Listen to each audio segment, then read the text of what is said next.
Sixth constitutional amendment act 1956। आइए इसे एक स्टोरी के फॉर्म में समझते हैं। सोचिए एक वक्त जब भारत अभी नए नए फ्रीडम की तरफ बढ़ रहा था। 1950s का दौर था और नए संविधान के साथ हमारी सरकार नए नए मुद्दों का समाधान ढूंढ रही थी। भारत में हर स्टेट के अपने कल्चर और एडमिनिस्ट्रेशन नीड्स हैं और हर स्टेट की इकोनॉमी भी अलग है। सिक्स्थ कॉन्स्टिट्यूशनल अमेंडमेंट एक्ट 1956 ने यही मुद्दा एड्रेस किया, जो टैक्सेस और स्टेट के रोल के आसपास था। आइए इसके बैकग्राउंड में चलते हैं। 1950 के दशक में भारत की इकोनॉमी को स्टेबल करना और डेवलपमेंट के लिए नए राहें ढूंढना एक बड़ा चैलेंज था। सेंट्रल और स्टेट गवर्नमेंट के बीच रेवेन्यू शेयरिंग और टैक्स लगाने का सिस्टम इतना स्मूथ नहीं था। स्टेट के पास कुछ स्पेसिफिक टैक्सेस लगाने की पावर थी, लेकिन जैसे ही भारत ट्रेड और कॉमर्स में बढ़ने लगा, सेंटर और स्टेट गवर्नमेंट के बीच क्लैरिटी की कमी महसूस होने लगी। एक ऐसा एग्जांपल लेते हैं। इमेजिन करिए कि एक स्टेट अपने प्रोडक्ट पर अलग टैक्स लगाता है और दूसरा स्टेट कुछ और टैक्स। इससे कंफ्यूजन और टैक्सेशन स्ट्रक्चर में इनस्टेबिलिटी आ सकती है। सरकार ने यह समस्या देखते हुए एक नया रास्ता ढूंढा और सिक्स्थ कॉन्स्टिट्यूशनल अमेंडमेंट एक्ट लाया गया, ताकि सेंट्रल और स्टेट टैक्सेस में एक बैलेंस बनाया जा सके।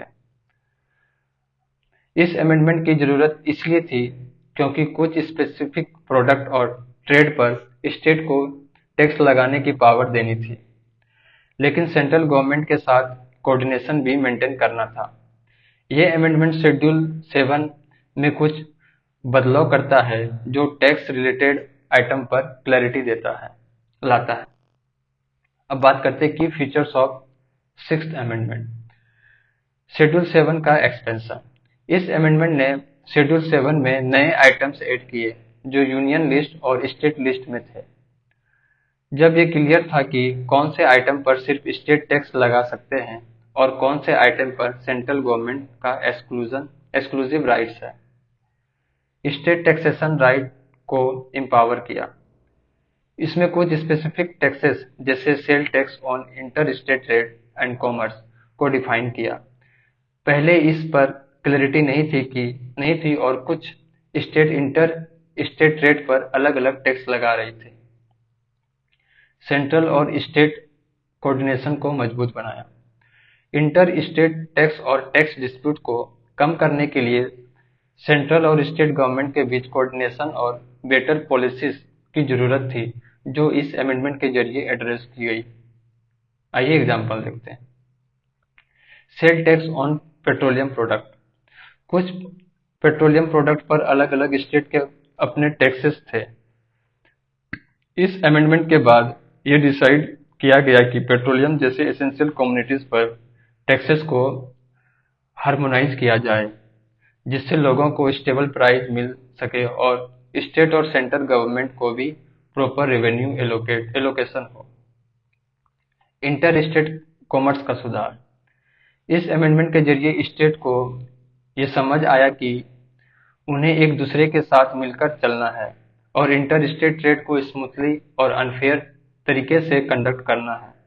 जैसे अगर महाराष्ट्र और गुजरात आपस में ट्रेड करते हैं, तो दोनों स्टेट को म्यूचुअली बेनिफिशियल टर्म पर काम करना होगा। अब बात करते हैं पॉजिटिव इम्पैक्ट। रेवेन्यू का फेयर डिस्ट्रीब्यूशन। इस अमेंडमेंट के बाद स्टेट को उनके टैक्सेस से प्रॉपर रेवेन्यू मिलने लगा, जिससे वो अपने डेवलपमेंट प्रोजेक्ट और लोकल गवर्नेंस को इम्प्रूव कर सकते हैं। इंटर स्टेट ट्रेड को स्टेबल किया। डिफरेंट स्टेट्स के अलग अलग टैक्स स्ट्रक्चर को हार्मोनाइज करने से ट्रेड और कॉमर्स में स्टेबिलिटी आई और बिजनेस को सपोर्ट मिला। State empowerment. इस अमेंडमेंट ने स्टेट को कुछ स्पेसिफिक एरिया में टैक्स लगाने की ऑटोनॉमी दी, जिससे उनका रोल फेडरल स्ट्रक्चर में और मजबूत हुआ। अब बात करते हैं नेगेटिव इम्पैक्ट। Coordination issue. इस अमेंडमेंट के बाद भी कुछ स्टेट और सेंट्रल गवर्नमेंट के बीच टैक्स कलेक्शन और डिस्ट्रीब्यूशन को लेकर कॉन्फ्लिक्ट होते रहे। ये जरूरी था कि हर स्टेट और सेंटर के बीच प्रॉपर अंडरस्टैंडिंग और कोलेब्रेशन रहे। एडमिनिस्ट्रेटिव कॉम्प्लेक्सिटी, टैक्सेशन सिस्टम थोड़ा कॉम्प्लेक्स हो गया क्योंकि नए आइटम्स ऐड हुए और कुछ केसेस में टैक्स रेट और रूल्स अलग थे, जिससे आम आदमी को भी कंफ्यूजन हो सकता है।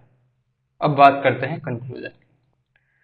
Sixth constitutional amendment act Bharat की फेडरल और इकोनॉमिक स्ट्रक्चर को मजबूत करने का एक अहम कदम था।